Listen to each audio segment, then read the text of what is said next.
used to make promises to myself every single night. I'll wake up at 5 a.m. tomorrow. I'll finally start that project. Tomorrow, I'll be better. And you know what happened? I broke every single one. And I felt like garbage. Because here's the thing nobody tells you. Every time you promise yourself something and don't do it, you're training your brain that you're unreliable. You're literally teaching yourself that your word means nothing. So I tried something crazy. I stopped making promises altogether. And weirdly, I started getting more done than I ever did before. In this video, I'm going to show you exactly how the no promise method works and why it might be the only productivity system you actually stick to. But first, we need to talk about why promising yourself anything is setting you up to fail. Here's what I didn't understand for years. When you make a promise to yourself, your brain gets a tiny hit of dopamine. It feels like progress.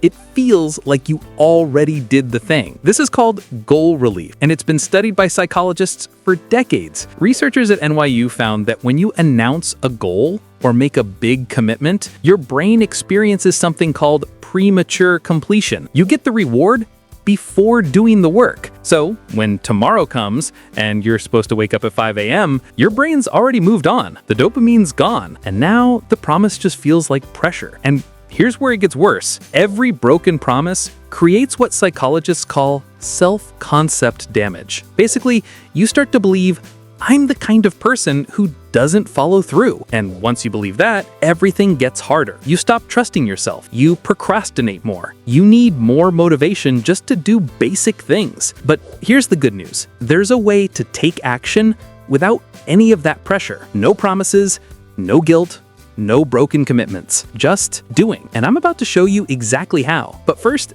let me tell you the dark truth that most productivity gurus don't want you to know. Okay, real talk. The entire self-help industry is built on making you promise things to yourself. Commit to your goals, make a vision board, write down your promises. And then when you fail, they tell you it's your fault. You weren't disciplined enough. You didn't want it bad enough. You need to promise harder. But what if the system itself is broken? What if promising yourself things was never the solution in the first place? James Clear talks about this in Atomic Habits. He says, you don't rise to the level of your goals, you fall to the level of your systems. Promising yourself something isn't a system. It's just hope with extra pressure. So here's what I started doing instead. The no promise method has 3 steps. And I'm going to walk you through each one with real examples. Step 1, replace promises with triggers. Instead of saying, I promise I'll work out tomorrow, you create a simple trigger. When I finish my coffee, I'll do 5 push-ups. Notice the difference?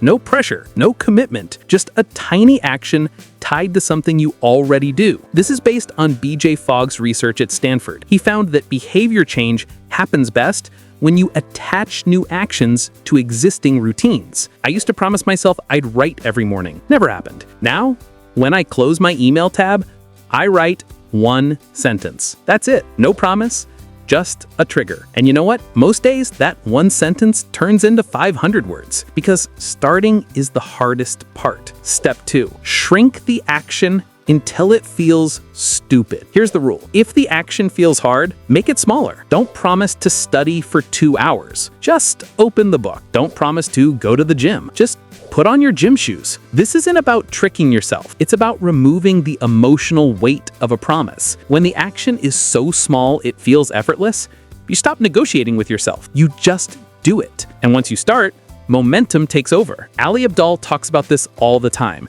He calls it the 2-minute rule. But I take it even farther.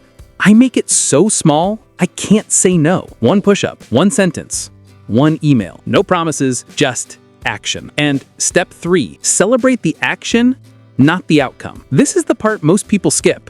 And it's the reason the no promise method actually sticks. Every time you do the tiny action, even if it's just 1 push-up, you celebrate it. Not the result, not the outcome, just the fact that you did it. Why?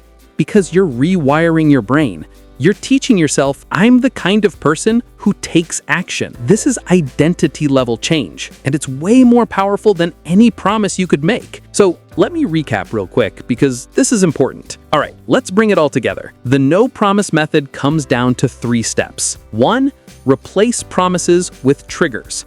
Attach tiny actions to things you already do. 2, Shrink the action until it feels stupid. Make it so small you can't say no. 3. Celebrate the action, not the outcome.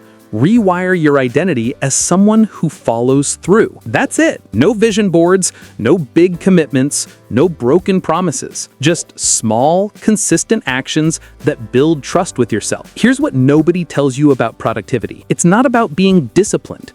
It's not about willpower. It's about designing a life where the right actions feel easy. I spent years thinking I was lazy, thinking I was broken, thinking I just didn't have what it takes. But the truth, I was just using a system that didn't work. And the moment I stopped promising myself things and started just doing tiny actions, everything changed. Not because I became a different person, but because I stopped fighting myself. So here's what I want you to do tonight, not tomorrow.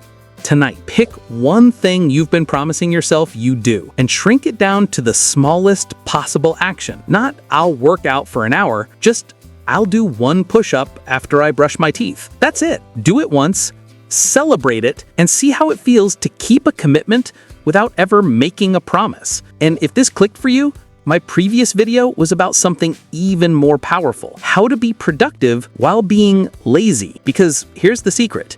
You don't need to work harder, you need to work smarter. And I'll show you exactly how I get more done in 3 hours than most people do in 8. That video's already up.